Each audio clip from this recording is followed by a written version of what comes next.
তো আমি এখন মামার বাড়িতে চলে এসেছি। এই দেখো আমার দাদু, এই যে তাকাও দাদু, মুখটা ডুগা হয়ে গেছে পাইনি। কি এই যে মামার বাড়িতে চলে এসেছি, তাই বন্ধুদেরকে বললাম, বুঝেছো? এই না অফিসের কাজ এই যে মা গল্প করছে, পরিশ্রমটা বড় বড় হয়ে এই গেছে। যে দিদি, আমার যা পরিশ্রম হয় জানো। তো এখন এই যে বসে আছি, এই যে চুলগুলো ছেড়ে বসে আছি, কারণ হচ্ছে তোমার চুলটা পুরো ভিজে। একটা পার্টি এই যে প্রতিখানে আমি শিবু এরকম ভাবে বসে আছি, গল্প করতে গল্প করছি। তা ছোটকে না দাদাই ছোটকে বললো নি পার্সোনাল একটা নোট দিলাম দিয়ে আমার কাস্টমার প্রচন্ড পেয়ে মাথা ব্যথা করছে। তার তৈরি গেলাম খালবো তার বিক্রি কি সেও আমার পেস পেয়ে আসছে সে রিক্সা আমি বাড়িতে চলে এসেছি, দেখো কত সুন্দর দেখতে। এই যখন আগে বাচ্চা ছিল তোমাদের সাথে তো পরিচয় করিয়েছি। ওর নাম হচ্ছে কৃষ্ণ, ওর নাম হচ্ছে ভুলি, ওর নামটা এখনো দেওয়া হয়নি যদিও। এটা হচ্ছে ওর বেবি, এটাও ওর বেবি, ঠিক আছে। ওটা হচ্ছে বড়, এটা হচ্ছে ছোট। এটা সেই দিনকে হয়েছে, মানে বেশি দিন বয়স না ওর। দেখো কত কিউট না দেখতে, দেখো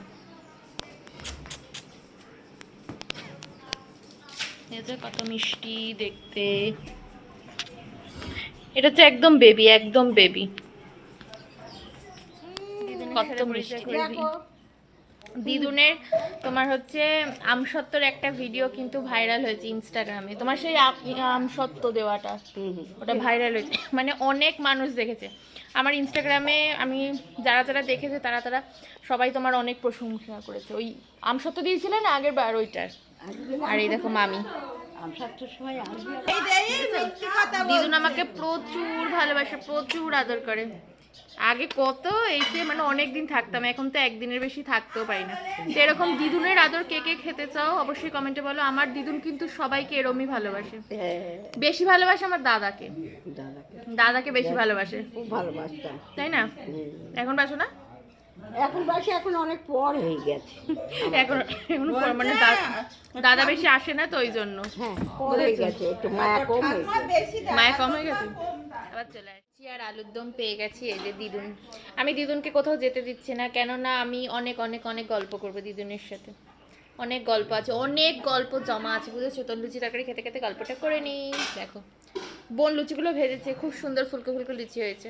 দেখো দিদুন বসে আছে, দিদুনকে যদি বলো ক্যামেরার দিকেই তাকিয়ে থাকবে। এটার মধ্যে মাছ দিচ্ছে তাই তো দেবা? তো এখানে বাটি চচ্চড়ি হবে, তাই এখন এই যে নুন লঙ্কা তেল দেবে, দিদুন করছে। হলুদ দেবো, একটু জল দিয়ে দেবো, ওই যে উনুনে হবে, মা বসে আছে গ্যাসে গ্যাসে গ্যাসে গ্যাসে। হ্যাঁ, গ্যাসে করবো। এটা আজকে অসাধারণ হবে, খেতে কেমন টেস্ট হয় অবশ্যই তোমাদেরকে বলবো। এই মাছগুলো মাছটা কাটতে হবে, না এলে ইয়ে হবে না, বড়ই থাক। দেখ, ওরা ছোট মাছ পছন্দ করে না। এই মাছটারই এখন বাটি চচ্চড়ি হবে। এখন এই মাছগুলো বাটি চচ্চড়ি হবে, অসাধারণ আমার লাগে খেতে, অসাধারণ অসাধারণ। গরম ভাতের সাথে এই মাছ বাটি চচ্চড়ি। হ্যাঁ, উল্টে দিতে হবে, মাছটা হলে এবার উল্টে দিই, পটপটা করলে ভালো লাগে। ঠিক আছে, কেমন খেতে হয় অবশ্যই তোমাদের কমেন্টে বলবো। হ্যাঁ, জল পটপট করে নামাতে বললো। হ্যাঁ, এইটুকু ঝোল থাক, এটুকু থাক।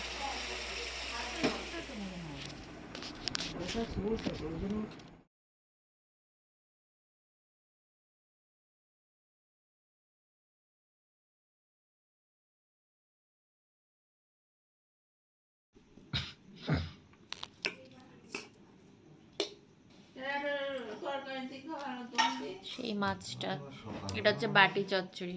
দেখো আমার দোলের দিন মানে রং খেলা, মানে যেদিনকে হোলি সেদিনকে সবাইকে টাকা দিয়ে থাকে, মানে 10 টাকা 50 টাকা 100 টাকা, তারপরে এরকম 5 টাকার কয়েন দিয়ে থাকে, মানে দান করে, তাই না? দান করে, হ্যাঁ, দাদু হচ্ছে গরিবদের এরকম দান করে। তো ওখান থেকে দিদা আবার, যেহেতু আমি আসতে পারি না কোনো বছরই, তো দিদা আবার ওখান থেকে আমার জন্য এই সুন্দর নতুন নোটগুলো তুলে রেখেছে, বলছে তোর জন্য আমি রেখে দিয়েছি। আবার এই দেখো একটা কয়েনও আমি নিলাম, সব চকচকে, এই নোটগুলো না পুরো চকচকে।